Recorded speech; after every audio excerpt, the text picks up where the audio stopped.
Assalamualaikum warahmatullahi wabarakatuh. Apa kabar anakku semuanya? Semoga sehat semua ya. Pada materi kali ini, saya akan memberikan materi tentang kombinasi pola gerak senam menggunakan alat. Sebenarnya ini adalah materi lanjutan dari video saya yang sebelumnya. Di sini akan terdapat lompat kangkang, lompat jongkok, melewati peti, guling depan, pada peti lompat, loncat harimau, dan juga lompat kera. Mari kita lanjutkan videonya, dan jangan lupa selalu menggunakan pakaian olahraga dalam kegiatan olahraga.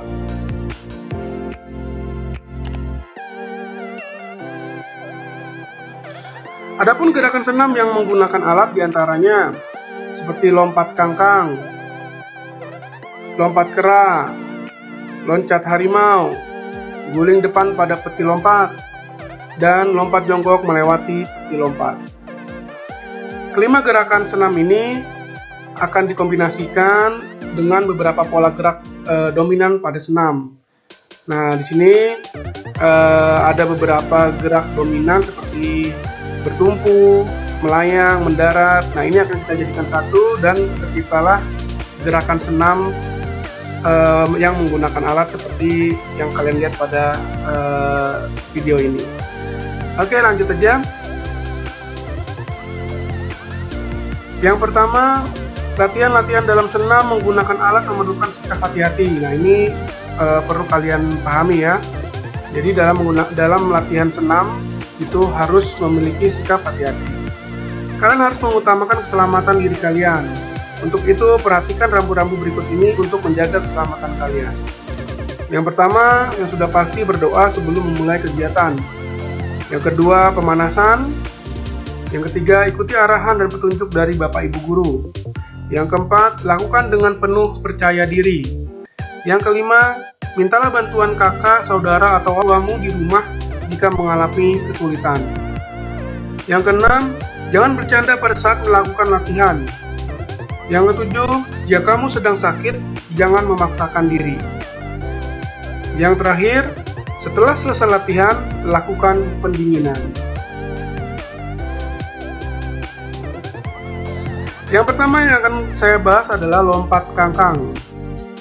Lompat kangkang adalah gerakan melompati suatu alat dengan posisi kaki membuka atau kangkang dengan bertumpu pada alat tersebut.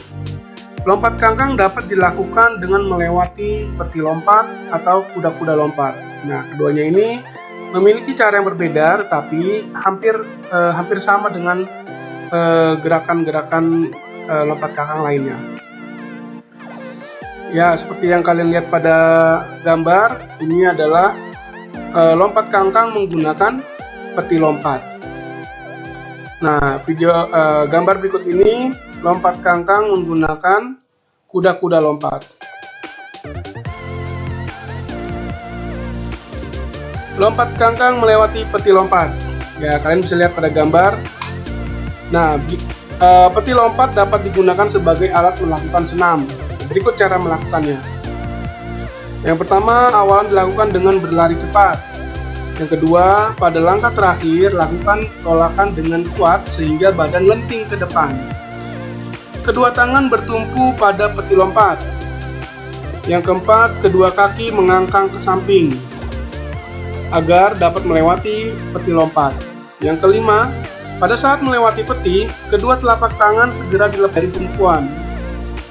Yang keenam, lakukan pendaratan dengan kedua kaki secara bersamaan. Inilah cara untuk melakukan lompat kangkang melewati peti lompat. Berikutnya, lompat kangkang melewati kuda-kuda pelana atau kuda-kuda lompat. Di sini ada sedikit perbedaan. Hanya ada perbedaan sedikit antara peti lompat dan kuda-kuda lompat. Berikut cara melakukannya. Yang pertama adalah awalan dilakukan dengan berlari cepat. Yang kedua, tolakan kedua kaki pada papan pantul sekuat-kuatnya. 3. Kedua tangan bertumpu pada bagian pangkal kuda-kuda. Segera tolakan sekuat-kuatnya.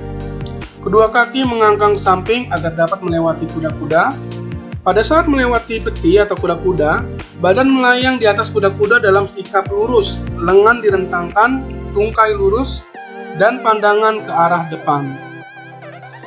Yang keenam, lakukan pendaratan dengan ujung kaki secara bersamaan. Hanya terdapat sedikit perbedaan antara lompat kangkang melewati peti lompat dan lompat kangkang melewati kuda-kuda lompat. Lompat jongkok melewati peti lompat. Sekarang masuk ke materi kedua ya, lompat jongkok melewati peti lompat. Nah, di sini kalian bisa lihat gambarnya hampir sama dengan lompat kangkang, hanya ada sedikit perbedaan pada kakinya. Selain lompat kangkang, ada juga lompat jongkok. Lompat jongkok mengkombinasikan gerak dominan tumpuan, melayang, dan mendarat. Berikut cara melakukannya. Yang pertama, awalan dilakukan dengan berlari cepat. Kedua, pada langkah terakhir, lakukan tolakan dengan kedua kaki. Ketiga, kedua tangan bertumpu pada peti lompat. Keempat, pada saat lompatan tertinggi di atas peti, tekuk kedua kaki sehingga membentuk sikap jongkok. Yang kelima, lakukan pendaratan dengan kedua kaki secara bersamaan. Di sini terdapat perbedaan pada kaki. Kalau lompat kangkang, kakinya dibuka ke samping. Kalau lompat jongkok, kakinya ditekuk sehingga membentuk sikap jongkok. Yang ketiga, materi ketiga yaitu guling depan pada peti lompat. Nah, kalian bisa lihat pada gambar, ini memang gerakan yang cukup sulit dan berbahaya jika dilakukan tanpa adanya pengawasan. Guling ke depan dengan alat mengkombinasikan gerak dominan bertumpu, lokomotor, putaran, dan mendarat. Cara melakukannya adalah, pertama, awalan dilakukan dengan berlari perlahan. Kedua, pada langkah terakhir, lakukan tolakan dengan kaki terkuatmu. Ketiga, kedua tangan bertumpu pada pangkal peti lompat, badan meloncat ke atas, dan yang keempat, bergulinglah di atas peti lompat. Yang kelima, lakukan pendaratan dengan kedua kaki secara bersamaan. Pada materi guling depan pada peti lompat, sini kalian bukan hanya harus menguasai materi lompat kangkang saja, tetapi kalian sudah harus bisa melakukan gerakan guling ke depan. Guling ke depan materinya terdapat pada video saya yang sebelumnya. Materi keempat, loncat harimau. Nah, di sini kalian bisa lihat pada gambar. Gerakan loncat harimau ini ada penghalangnya, yaitu peti lompat. Tingginya kurang lebih 30 cm. Jangan terlalu tinggi karena akan mempersulit kalian dalam melewatinya. Loncat harimau adalah sikap loncatan yang membusur dengan kedua tangan lurus ke depan dan sikap akhir jongkok. Gerak ini mengkombinasikan pola gerak dominan tolakan, melayang, mendarat, dan berguling. Cara melakukannya yang pertama adalah sikap awal berdiri tegak. Pandangan lurus ke depan, berdirilah pada jarak 3-5 langkah di belakang peti lompat. Yang kedua, berlarilah menuju peti. Ketika sampai di dekat peti, lakukan loncatan dengan menolakkan kedua kaki. Kedua tangan dijulurkan ke depan seperti gerakan membusur. Yang ketiga, saat mendarat, kedua tangan terlebih dahulu sampai pada matras. Yang keempat, setelah mendarat, lakukan gerakan guling ke depan atau gerakan roll depan ya. Yang kelima, sikap akhir adalah jongkok. Pada gerakan loncat harimau, di sini tangan kalian harus memiliki kekuatan yang cukup agar tidak terjadi cedera yang serius. Dalam materi loncat harimau, bukan hanya gerakan lompat yang kalian kuasai, tapi gerakan ini juga harus kalian kuasai.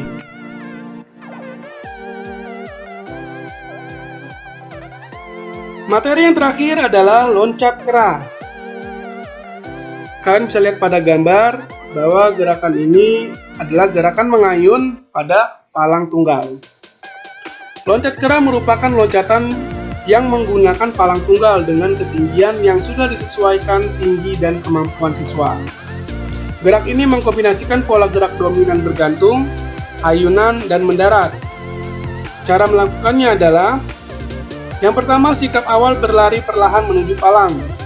Kedua, setelah sampai di palang, melompatlah dan raihlah palang dengan kedua tangan dibuka selebar bahu.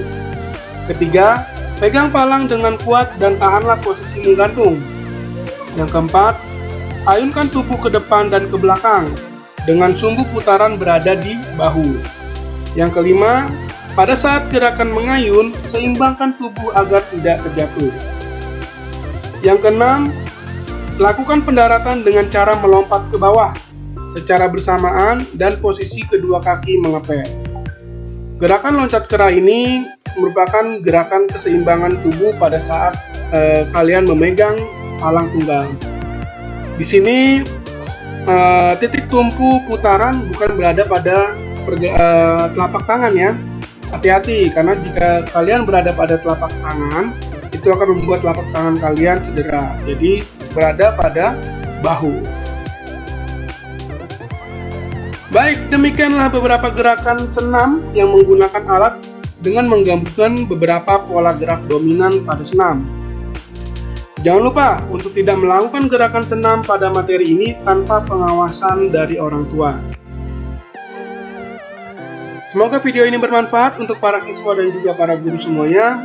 Sampai jumpa di video saya selanjutnya. Wassalamualaikum warahmatullahi wabarakatuh.